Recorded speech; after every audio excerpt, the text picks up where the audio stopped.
Our opening words this morning come from that You Saint Mary Oliver. If you suddenly and unexpectedly feel joy, don't hesitate. Give in to it. There are plenty of lives and whole towns destroyed or about to be. We are not wise and not very often kind, and much can never be redeemed. Still, life has possibility left. Perhaps this is its way of fighting back, that sometimes something happens better than all the riches or power in the world. It could be anything, but very likely you notice it in the instant when love begins. Anyway, that's often the case. Anyway, whatever it is, don't be afraid of its plenty. Joy is not made to be a crumb.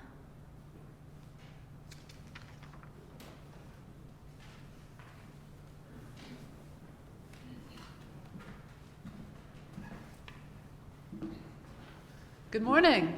Good morning. It's good to see you all here today, and it's good to have those of you who are joining us on Zoom with us today. Wherever you are from, wherever you have come from, whether you've been with us for many years or whether this is your first or second or third time with us today, you are very, very welcome here. My name is Wendy Bell, and I'm currently serving as the senior interim minister here at First Parish in Bedford, and I'm delighted to be with you this morning on this chilly morning after an unseasonably warm yesterday. Thank you to all of you who are joining us in person and online. I want to acknowledge on behalf of the reopening task force that COVID rates are on the rise in our area, and we are doing everything we can to gather as safely as possible when we do. And so as a reminder, masks have to be worn while we're in the building, except for those of us who are speaking from the pulpit. We strongly encourage those of you who can be vaccinated and boosted to do so. We want to remind you to keep your distance from one another so that you can remain safe, and we're limiting the numbers here in the sanctuary so that we can do that. Our windows are open. If you're cold, you might want to move away from an open window.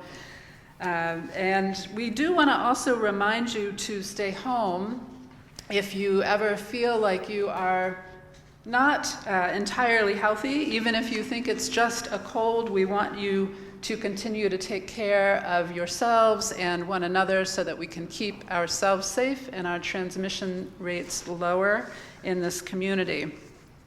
I do want to share with you a couple of announcements before we go further about events that are happening here in our community this week. Today is a busy day. We have our storytelling group at 4 p.m. on Zoom. Coming of Age is meeting here at 6. The women's book group is meeting at 7 o'clock on Zoom. This coming Thursday, there is a short story group meeting at 9:30 in the morning. Next Friday in the evening at 7 p.m. is the holiday sing-along, which will be happening here in person and on Zoom.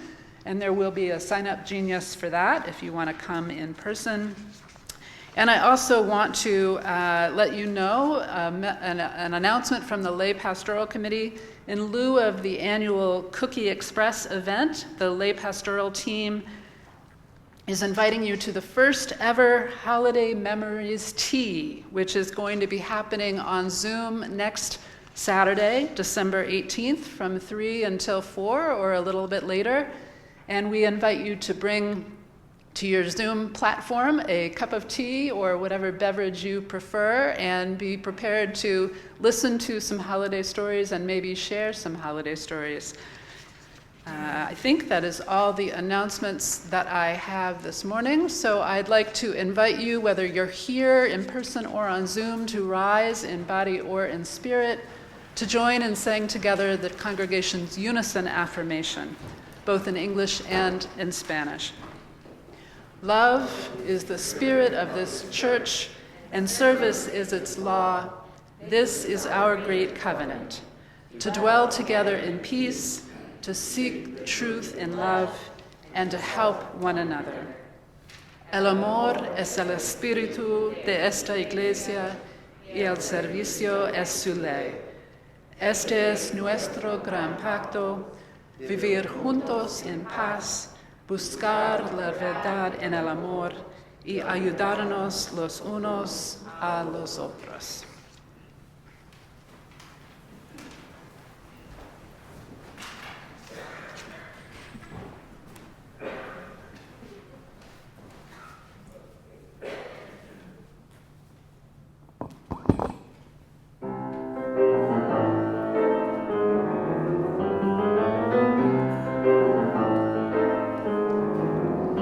You're a mean one, Mr. Grinch. You really are a heel.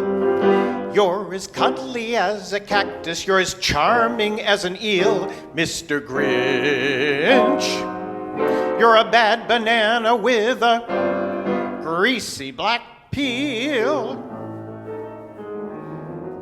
You're a monster, Mr. Grinch. Your heart's an empty hole. Your brain is full of spiders. You've got garlic in your soul, Mr. Grinch. I wouldn't touch you with a 39 and a half, 1.5 foot pole.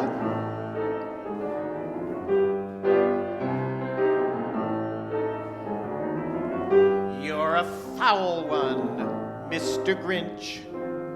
You're a nasty, wasty skunk. Your heart is full of unwashed socks. Your soul is full of gunk, Mr. Grinch.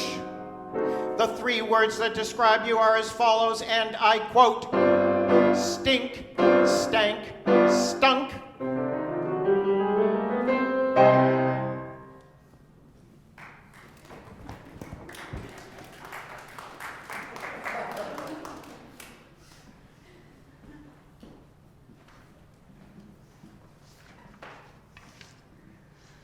It is hard to follow that.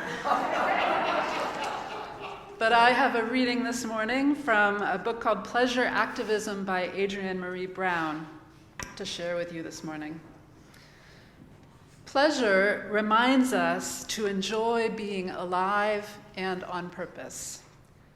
Pleasure, embodied, connected pleasure, is one of the ways that we know that we are free, that we are always free, that we always have the power to co-create the world. Pleasure helps us move through the times that are unfair, through grief and loneliness, through the terror of genocide, or days when the demands are just overwhelming. Pleasure heals the places where our hearts and spirits get wounded. Pleasure reminds us that even in the dark, we are alive. Pleasure is a medicine for the suffering that is absolutely promised in life.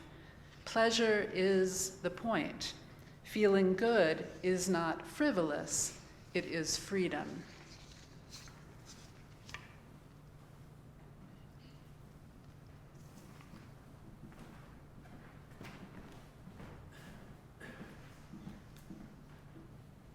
It's so much fun to do the Grinch song in church. I have to tell you that. So, for those who are on Zoom, last week, John McLean very nicely posted pictures of the Holy Family as they made their journey around the ledge. And they continue that journey. Over here, they've moved closer forward. This is the family, and over here, we've got the wise people or kings or whatever version of the story that you learned. Also being Advent, notice I'm wearing pink to go with the pink candle because, today is the Sunday of love. And love is a very powerful force. Joy? Is today joy? It's joy. It's joy. Annie says it's joy, so you know what? It's joy. I know. So, depending on the tradition, it's either Mothering Sunday or love, or in our case, joy. And you know, it's joyful to be here with you. It's joyful to be with you on Zoom. It's joyful to be doing this at all. I keep thinking back 1 year ago when we didn't have any options. And now we do. Not quite enough, but we'll get there, I hope. So share that joy. Give generously to this community. It fills my heart with joy, and I hope it does yours too.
vile one, Mr. Grinch. You have termites in your smile. You have all the tender sweetness of a seasick crocodile, Mr. Grinch. And given the choice between the two, I'd take the seasick crocodile. You're a rotter, Mr. Grinch. You're the king of sinful sots. Your heart's a dead tomato splotch with moldy purple spots, Mr. Grinch. Your soul is an appalling dump heap, overflowing with the most disgraceful assortment of deplorable rubbish imaginable, mangled up in tangled up knots.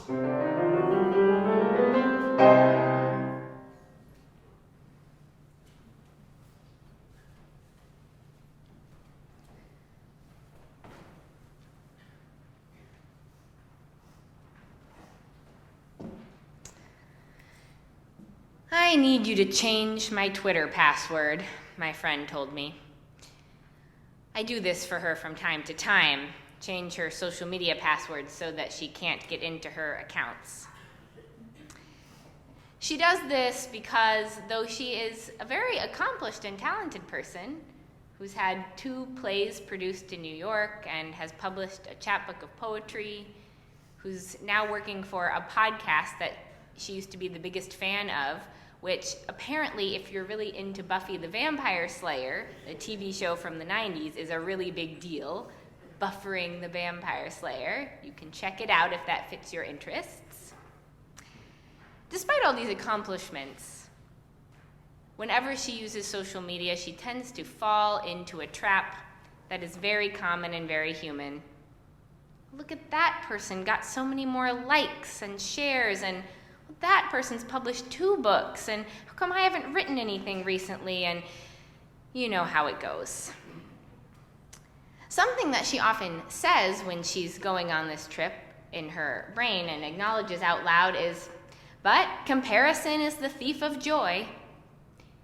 And she would say that, and I thought, well, that sounds very true, and it's a nice quote, and it's what came into my brain when I was preparing for this Sunday, and the theme for December in the Soul Matters materials I've been using is joy, and though there are many interpretations of the Advent wreath, one such interpretation is that the purple candles are the weeks for solemn preparation for the second coming of Christ, but we get a little reprieve on the pink Sunday and we get to have some joy.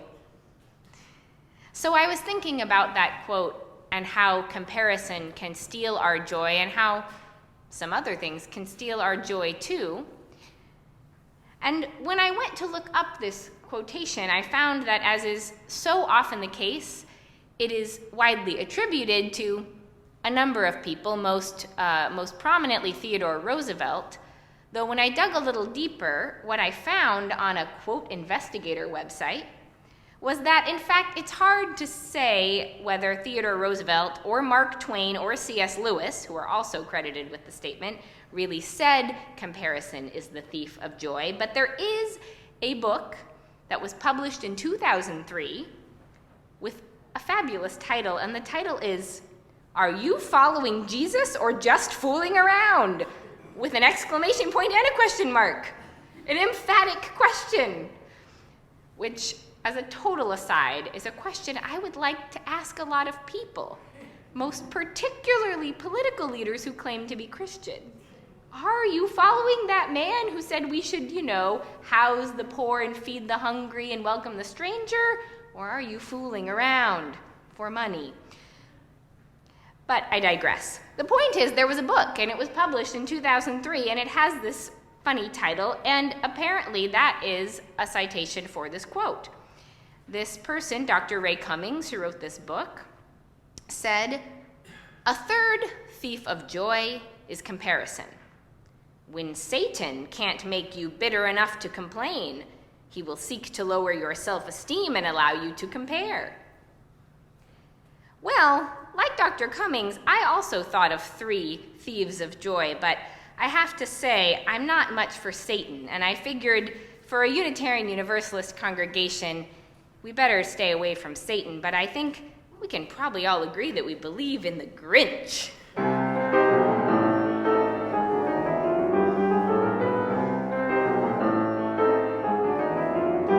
You nauseate me, Mr. Grinch, with a nauseous super nos. You're a crooked jerky jockey and you drive a crooked hoss, Mr. Grinch.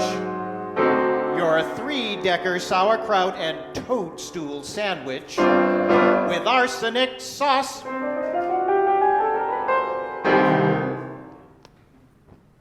So, like I said, the Grinch, very bad character.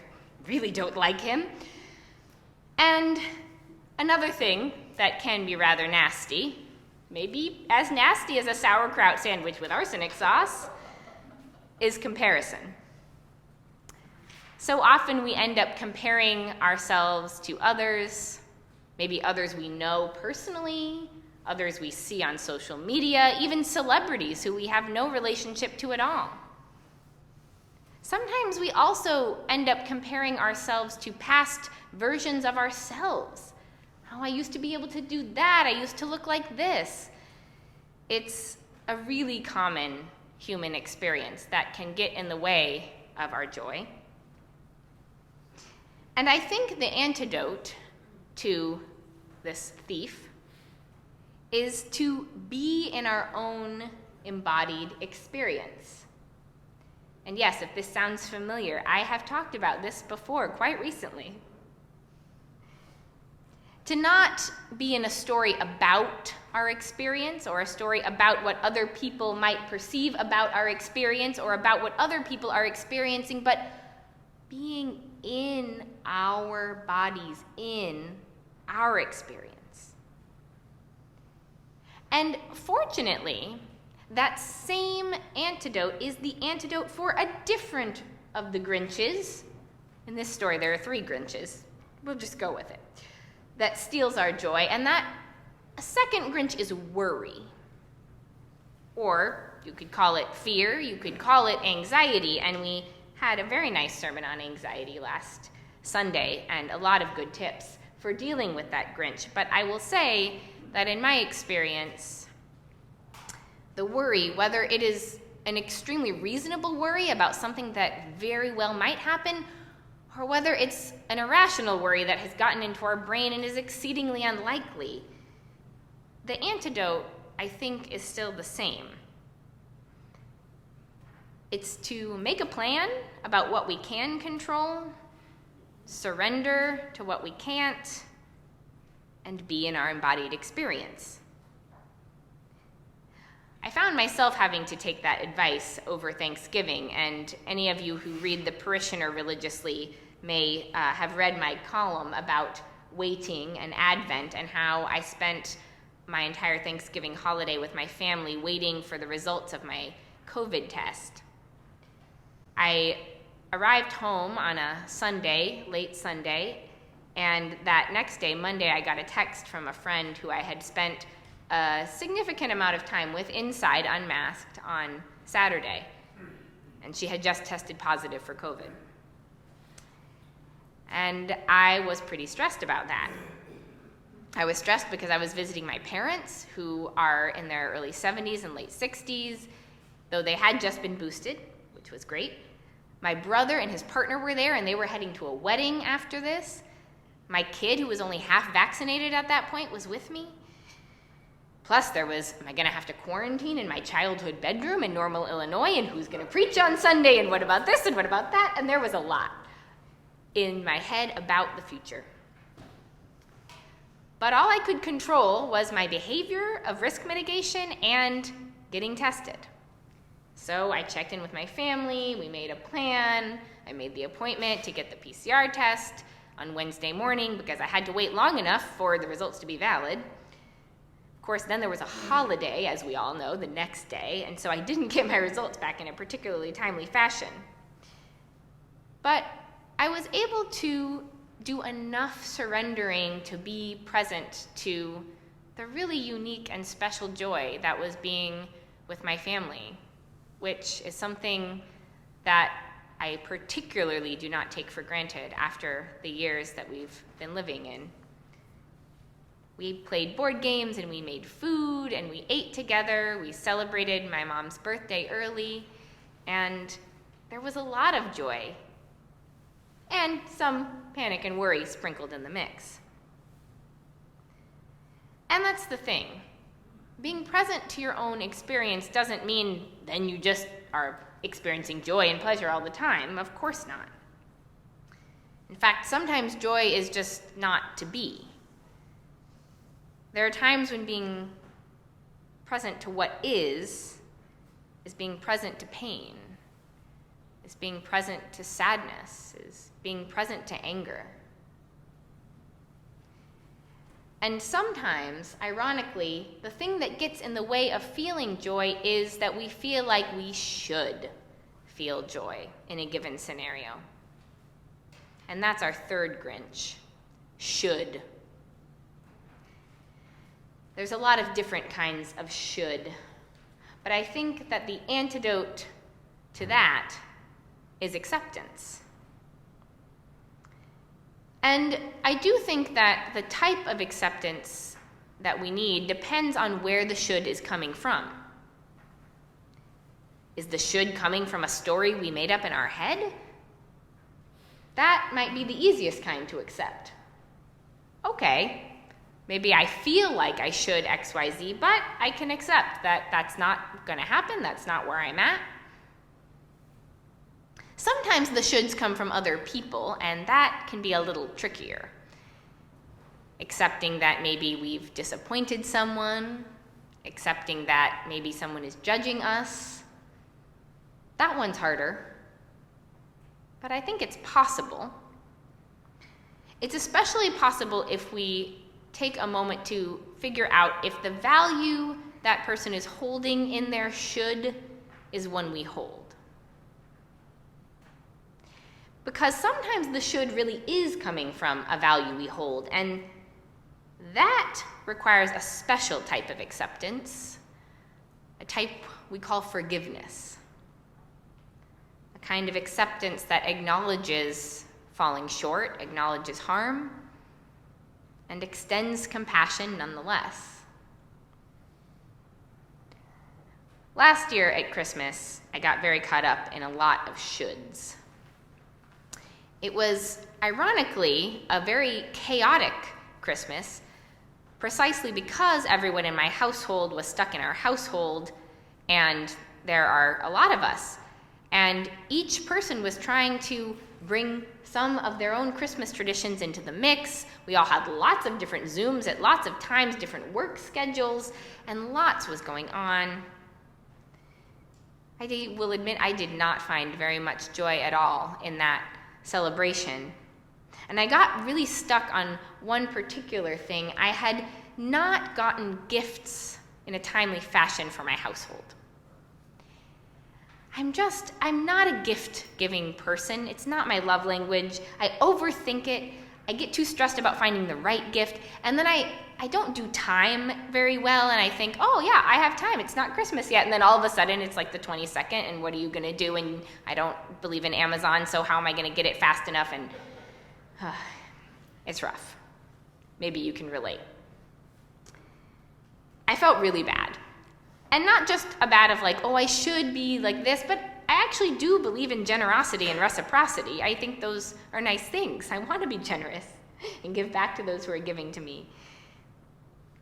But eventually I realized that just feeling upset about it wasn't going to do anything. So I tried to enjoy what I could of our gift time on Christmas, and then I declared that we would have an Annie Christmas in January.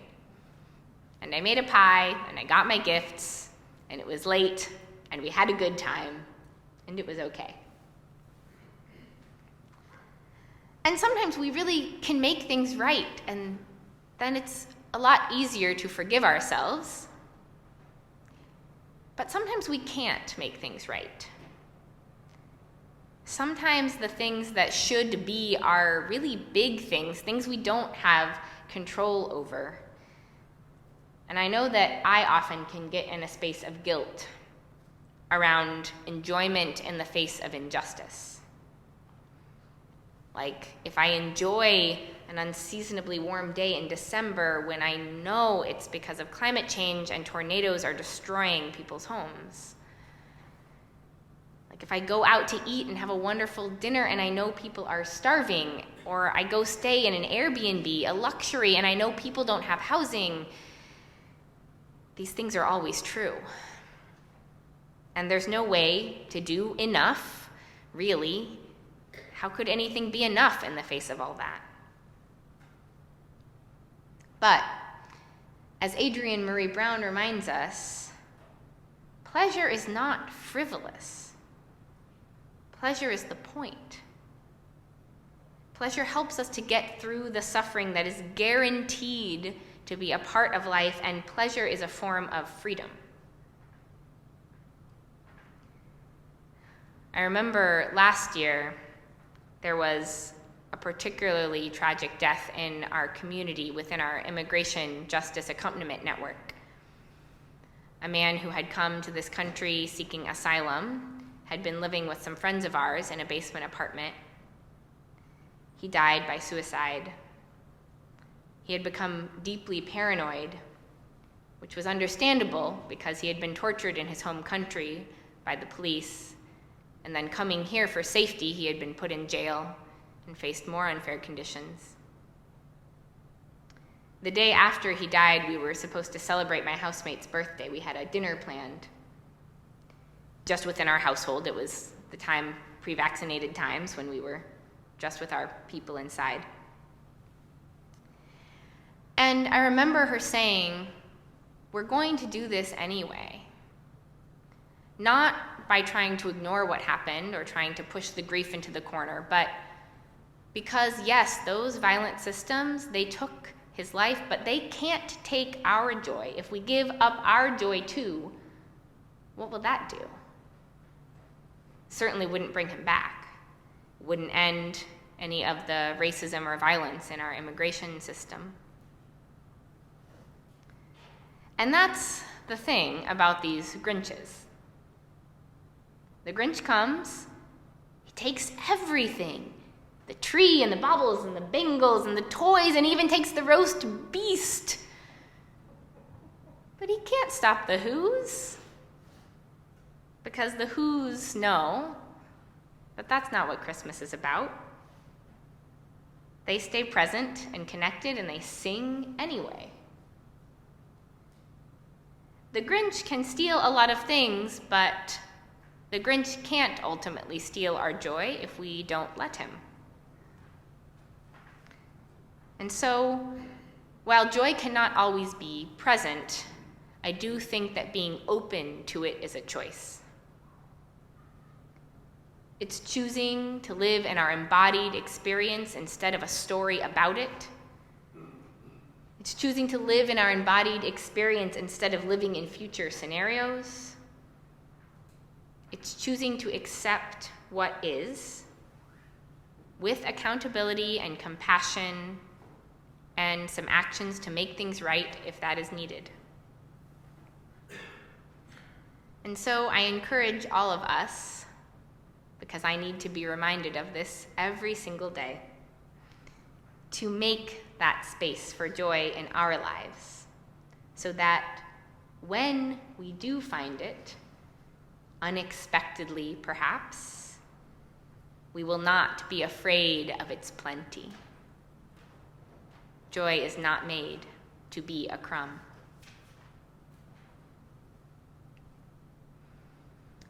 Indeed, one of the ways we connect in this community is by sharing joys as well as all those other feelings that are present in our lives.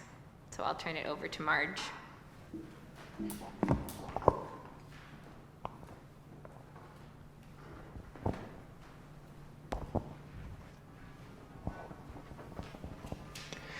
Good morning. My name is Marge Heckman. I'm a member of the lay pastoral team here at First Parish. And at this time in the service, I'm going to invite first anyone in the sanctuary who would like to come forward and light a candle to do so. And after that, we will open it up to those of you on Zoom. I will light one final candle for all those joys and concerns we keep in our heart. And I will also be at the candle stand after the service if anyone would like to light a silent candle. Our closing words today come from the Reverend Joe Cherry. Joy is hard. Joy requires us to feel safe enough, to be safe enough to open to vulnerability. To feel joy, you must be brave. Joy walks into a room after the space has been cleared. Cleared of shame, cleared of doubt, cleared of self-recrimination. Joy is hard. Joy is hard, and joy is worth the work of hard preparation. Preparing oneself and setting down all the defenses, the shoulds and the could'ves, all the should not haves and might haves. Joy is worth the work. You are worth the work. You can start small. The simple pleasure of your favorite tea, the grand freedom of a full belly laugh. Invite joy to be your companion.